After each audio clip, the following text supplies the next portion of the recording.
L'histoire du pergélisol, le permafrost en anglais, ce sol dont la température demeure inférieure à 0 degré Celsius pendant au moins 2 années consécutives, est indissociable des grands cycles climatiques de la Terre et de l'évolution de la géologie boréale.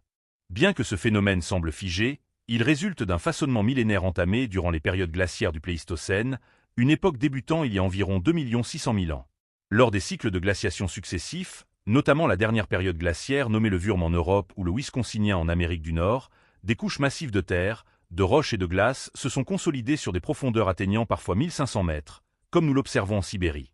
Contrairement aux glaciers qui recouvraient les continents, le pergélisol s'est développé dans des zones non englacées mais extrêmement froides, où le gel a pu pénétrer profondément dans la croûte terrestre sans être protégé par une calotte de glace.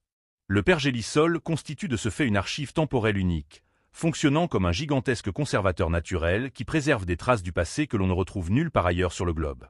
C'est dans ces sols gelés que les chercheurs ont découvert des spécimens de la faune géante disparue, tels que des mammouths laineux, des rhinocéros à narines cloisonnées et des lions des cavernes, dans un état de conservation exceptionnel, incluant parfois la fourrure et les tissus mous. Les scientifiques y étudient aussi une microbiologie ancienne faite de bactéries et de virus emprisonnés depuis des dizaines de milliers d'années, offrant un aperçu précieux de la vie microscopique préhistorique. Au fil des millénaires, la végétation morte a été emprisonnée dans le gel avant de pouvoir se décomposer, ce qui a transformé ces terres en un immense réservoir de carbone organique. Si les populations autochtones du Grand Nord composaient avec ce sol gelé depuis des temps immémoriaux, sa découverte par la science institutionnelle est plus tardive.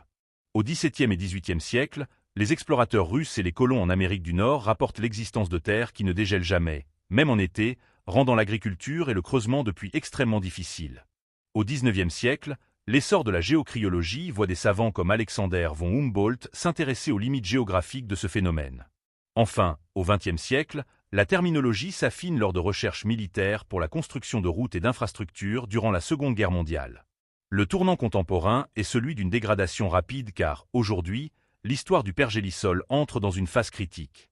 Avec le réchauffement climatique global, la couche active, cette partie supérieure qui dégèle chaque été, s'épaissit de façon alarmante tandis que les couches profondes commencent à fondre pour la première fois.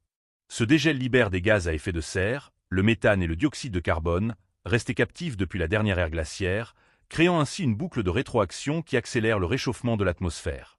Ce qui fut autrefois le socle stable des régions arctiques devient aujourd'hui un terrain mouvant, transformant radicalement les paysages de la toundra et de la taïga.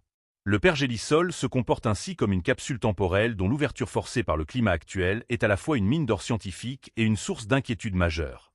Le gel permanent a permis de conserver des spécimens dans un état de fraîcheur presque irréel, loin de la simple fossilisation minérale, grâce à une momification par le froid. Contrairement aux ossements